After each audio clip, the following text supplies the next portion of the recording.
Welcome back, y'all, to Beyond the Deals. I'm your host, Gabrielle Simmons. I am here today with a very special guest, Micky Schlagel.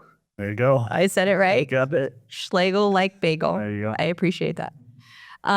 Before I give a full introduction to him, I want to give a shout out to our sponsor, Builders Outlet. Builders Outlet in Denver, Colorado. They are your go-to for doors, windows, trim, and cabinets. Check them out by going to buildersoutletco.com. All right, now that I got that hard part out of the way, like, guys, I super hate intros. But Micky, thank you for being here with me today. Thanks for having me. Of course. So you're going to be telling us about your company, RoomBuilder, which we happen to meet just being here at this space in Business Foundry. I always want to say builders. Business Foundry. And so I know very little about your company. So if you'll kind of just start there, tell us what RoomBuilder is about. And then I'll get into some more questions about how you got started in it. Yeah, you got it. I like how we coordinated the colors, by the way. Yeah. That was totally unintentional. Yeah. So I'm Micky with RoomBuilder. RoomBuilder is basically just a dealer supplier for fitness, wellness, active recreation equipment, especially flooring. We want to help people build home gyms, wellness rooms, those kinds of really, really cool specialized rooms in their new homes. So what makes us a little different is we work with the builder primarily. So, think of buying a new home, for example. A lot of times you'll get options like pick your cabinets, pick your counters, pick your floor colors, that kind of stuff. Well, now you can pick your gym. Sweet. So that's it. the goal. Yes. So we work with a bunch of brands in different categories. We've got install networks, service networks. We're national now, so I think it's up to 20 states. Yeah, started here in Littleton. So growing, but slow and steady. That is amazing. I love it. And very different, which, I have a background in real estate and short-term rentals and not so much new builds. I don't have a lot of experience within the new build sector. But you mentioned that your company also does a lot of supplying equipment. And do you guys install the flooring too? Yeah, you mentioned we do. We have install networks for just about every one of our categories. Okay. Yep. And so you guys do that with property owners or hosts who have short-term rentals as a way to boost some of that income. Exactly. Yeah. And as a way to just kind of complete the whole room concept. Yeah. So that's definitely a big part of it. Okay. Tell me more about this, specialty flooring. I never would have thought of that and how that is incorporated into a gym. Yeah. What does that look like? Well, historically, people would get just like basic black rubber tiles, to kind of protect their flooring from dropping weights or sweat or heavy equipment. Or even they wouldn't get anything and they would just kind of leave the wood flooring or the whatever LVP the way it is. Yeah. But the manufacturers have really changed a lot in the last few years. They really come out with a lot of cool, different looking stuff. So now it can go from like basic, boring black to like really stand out, really look cool, really unique colors, separate by zones. So if you have like a cardio zone, you can do over here with like a yoga zone and different flooring, different colors.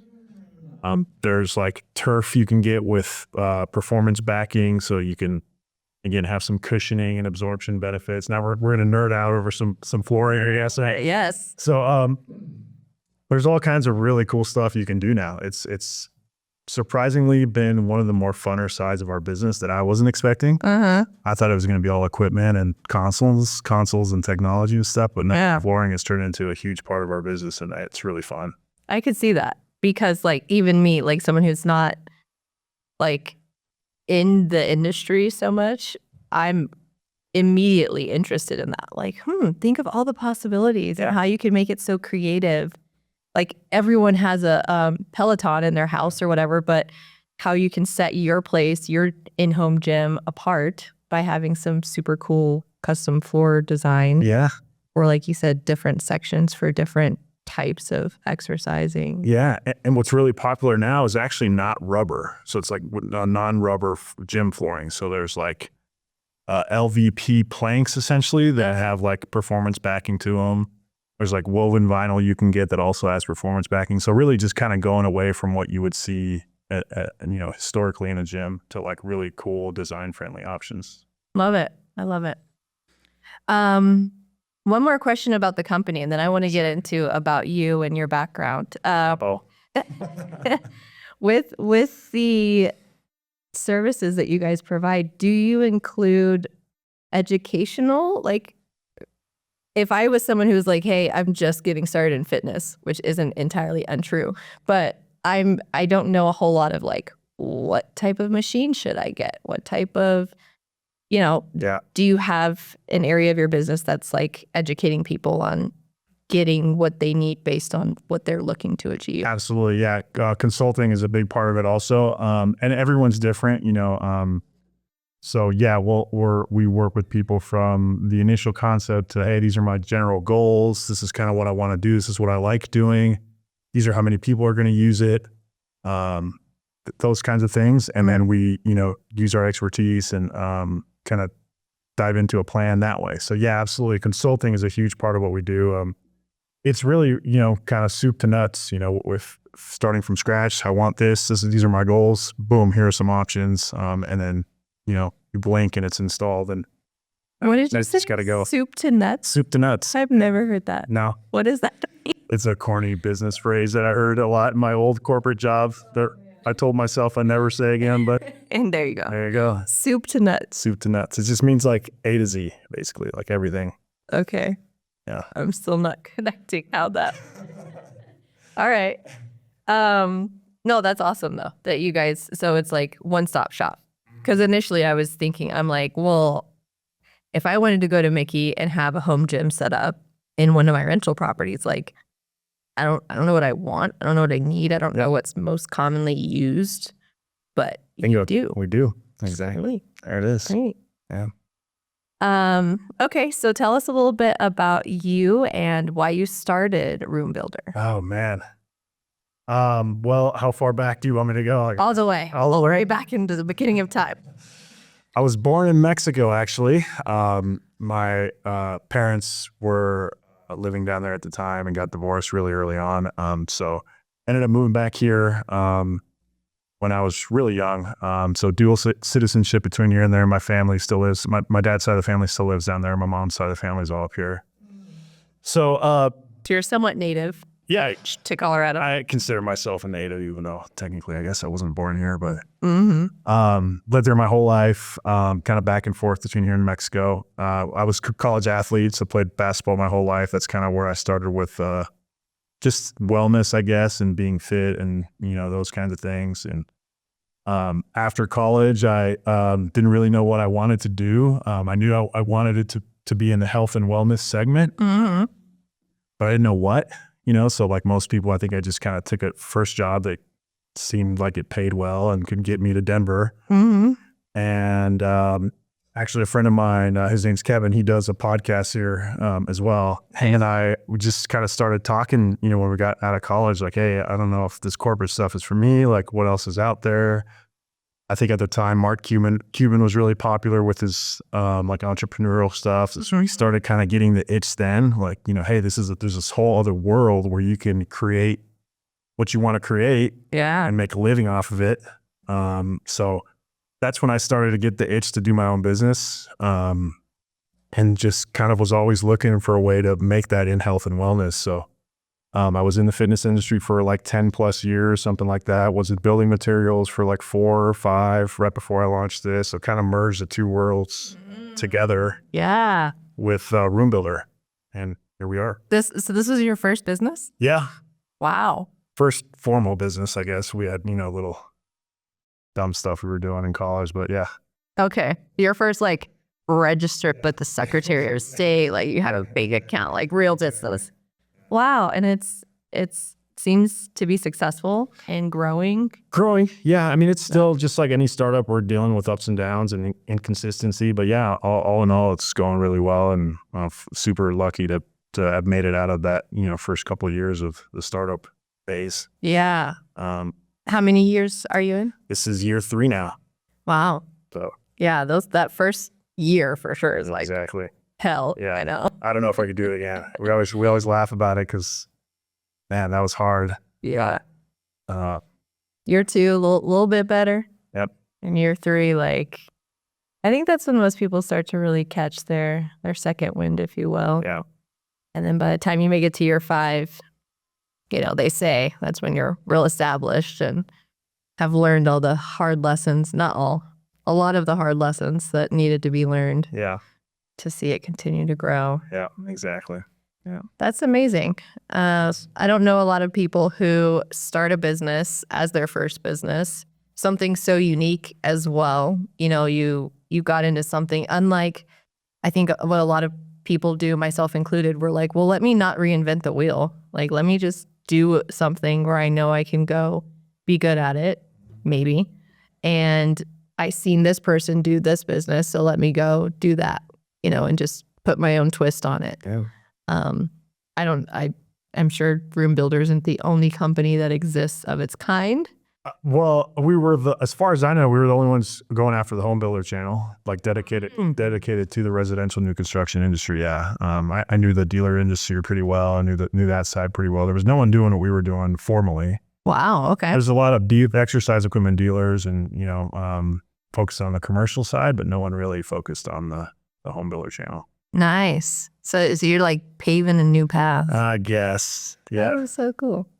And I mean, even I mentioned before we got started here, like that I thought of RoomBuilder being targeted towards like apartment complexes and hotels, and like that you guys were working in those commercial spaces.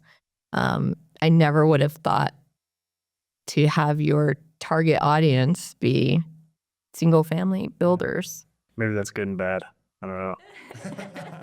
Do you have any desire to branch off and do some of the commercial? Not necessarily. No, there's really good groups that do that already. That's pretty well established, and it's not a goal of ours. Nothing against it. It's just not kind of what we're trying to do. And like I said, maybe that's good and bad. But I feel like there's just a lot more that can come from staying focused in your lane and kind of on your channel, because it's such a big channel that it's going to need a dedicated person or company there. So yeah, we're just kind of trying to keep doing what we're doing and see what happens. What are your goals? Good question. With RoomBuilder? Yeah. Any personal goals, if you want to share. Sure. Yeah. I'll start personally, I guess. This experience has taught me so much, and not just from like a technical standpoint, like, you know, how to do this and how to do that, but just like how to deal with your own emotions and how to, you know, set the right goals, how to be easy on yourself, how to, you know, surround yourself with really good people. So that's another thing I really learned the importance of while taking this entrepreneurial journey. So just personally, yeah, one of my, you know, few of my goals, just continue to grow with myself, my knowledge of like just knowing myself, knowing kind of how to handle myself, how to give yourself grace. Exactly. How you feel. Yeah. And still, you know, kind of diving all into what you're doing professionally. Still trying to be a good dad, you know, those kinds of things, trying to have a life outside of work. Especially as an entrepreneur, yeah. Yeah.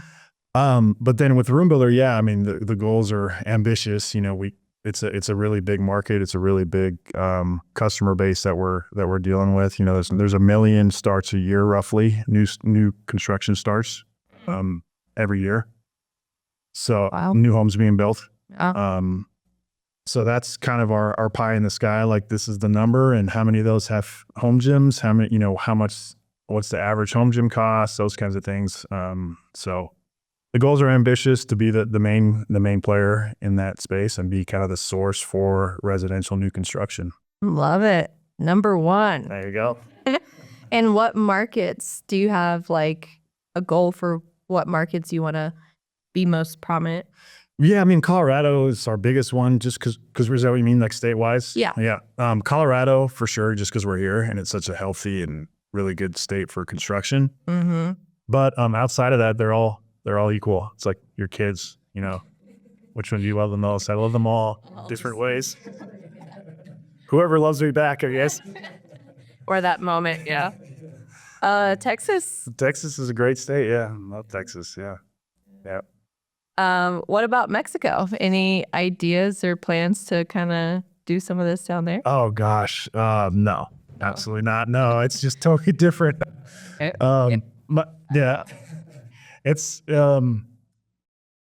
yeah. So my family has a business down there. They're in the coffee business. Oh, I say that because I've learned a lot about the bureaucracy down there with having a business, and just the total differences between having a business down there and having a business up here.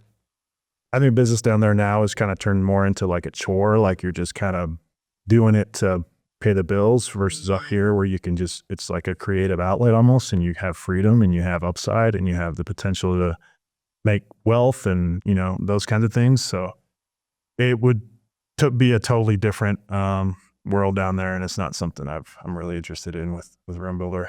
gotcha. Just figured I'd ask. Sure. A lot of my entrepreneur friends are expanding into Mexico in the real estate space and doing a lot with like rentals and properties down there. But I'm curious as to why very few people have any interest in going to Mexico to do any type of business. So It's tough. Yeah, you gotta definitely know the right people. And with our business, it's different too, because you need an installation network, you need warehousing, you need those kinds of things that are a little more challenging.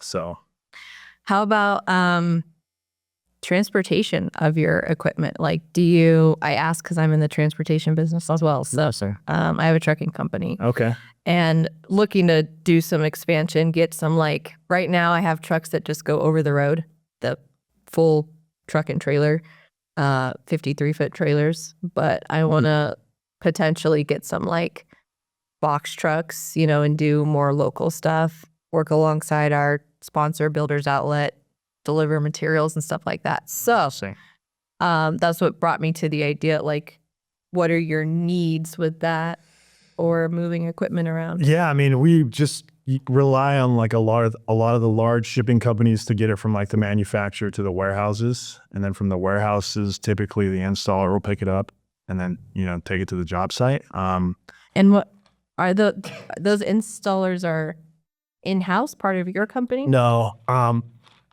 almost all of them are their own business. They're just 1099 contract guys. But they have awesome businesses in each market. They're very familiar with the products. We know them well.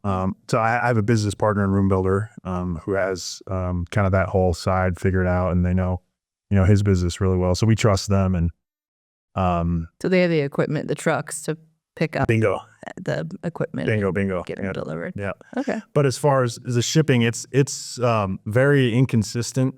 It's very volatile. It's all over the place. It's ripe for someone like yourself, just kind of taking the relationship approach to the business and those kinds of things. I think you've definitely got an opportunity. Okay. Yeah. Good to know. I'll look into it. Yep. See if I want another headache. You got to solve the headaches, right? Yeah, definitely need to get more people on my team so I have There you go. fewer headaches. There you go. Yeah. Yep. Awesome. Well, anything else you want to share with us about RoomBuilder? No, thanks for asking me, I guess. You know, we actually started doing golf simulators as well. So before I forget, that's turned into a pretty big part of our business. Saunas. Yeah. Okay. So what else? Because I am like, all I think of is literally equipment like ellipticals and benches and free weights. That's our bread and butter. That's kind of our heart and soul where we started. And then we want to find the categories that we provide value in. So like, you know, not just from a price perspective, but knowledge, service, you know, are we able to service the products if there's issues, those kind of install it, those kinds of things. So it was really easy to start doing golf simulators, start doing saunas, because a lot of times it comes from either the same place or we know someone that knows someone type of thing. So yeah, saunas, golf simulators, flooring, Basketball court? Basketball courts, yes. We signed on with this smart basketball hoop company. We were like one of 5 dealers they had nationally for this thing. It was amazing. Really cool product. It's basically just like a Peloton meets a basketball hoop. What? Yeah, it's got a camera in it. It's got a TV. You have And like it's classes mounted on the wall. or The just hoop. standalone. Yep. It's called Hoop, H-U-U-P-E. Shout out to Hoop. Interesting. I'm going to It's not sponsored, see. but I will take your sponsorship. But Yeah, there you go. I'm going to have to look that up and see what that it's cool. looks like. I'm not. Check it out. Yeah. Yeah. So yeah. Anyways, there's a lot of stuff like that where we're able to provide value and still do it. Batting cages type of thing. I haven't yet, but I can look into it for you. Yeah. That'd be great. Pickleball courts are another one. So one of the flooring companies our main flooring company that we work with, they started making pickleball courts. So now we're actually seeing those in homes. Nice. Yeah. So it sounds like there really is no limit. Like even if you guys don't currently do it, if you have a builder who comes to you and is like, hey, this is something that. Yeah. I mean, we'll always look into it. Again, it's something that we want to provide value in. Like we don't want to do something that we're not going to be good at either, So we want to have some kind of upper hand doing it. But yeah, if it helps our customer, we'll look into it for sure. Sweet. Yeah. Good to know. Yep. All right. I mean, I can't think of anything else. I feel like you've definitely. Well, I got a question for you. Sure. Do you want to tell me your trucking story? You said you. Oh, yeah. I want to hear that. I mentioned earlier to Mickey that I lost like over 30 pounds while being on the road as a truck driver. And so I know your podcast, you bring on people to talk about health and wellness, fitness. And so I wanted to kind of plug that in this episode that like in the last year, so 2023, I restarted my trucking company journey. I had a trucking company previously, sold it, and in 2023 started another one, or partnered up to start another one. At which time I wanted to begin my fitness journey and wasn't really sure how to, because I'm like, man, I can't take a treadmill on the road with me, like being in the truck, and that's a big struggle for a lot of drivers. Yeah. Is trying to Sit stay in the box the whole time. Yeah. Yeah. And we really don't do a whole lot of movement. Like you get out, you pick up some paperwork, you close the doors to the trailer, you get your butt back in the seat and you're driving. You're sitting there for hours. But so I found a way to just get fit, if you will, by having a kettlebell. One kettlebell in my truck was me, 15 pounds, and fasting. Wow. And so just by fasting for about 16 to 18 hours a day, only eating from like 2 to 5 p.m. and still making wise choices with what I eat, like not eating all the crap but I love to eat like crap. Like that's my favorite thing. So I would still eat like crap sometimes, just not all the time. And sticking to that shorter period of time to eat, fasting, and then working out with the kettlebell. Like I found, I didn't even know prior to attempting that you could lose weight that way and like actually build muscle. Like I started noticing my arms and legs getting more toned and fit, and I was just shocked. So outside of having a beautiful house to build with a big old gym, if you're a truck driver watching this, I know a lot of my viewers and friends and followers are in the trucking business. Even if that's not your thing, with a beautiful home and full gym, like There's still ways to do it. yes, Yep. yeah, making it a priority is definitely important for all of us. Yeah. Love it. Yeah, thanks. All right. Well, I think that wraps it up. I will mention again our sponsor, Builders Outlet. Builders Outlet is your go-to for windows, trim, doors, and cabinets. Check them out at buildersoutletco.com. This wraps up our episode. Thank you so much, Mickey, for being here with me today. Thanks for having me, Gabrielle. I appreciate it.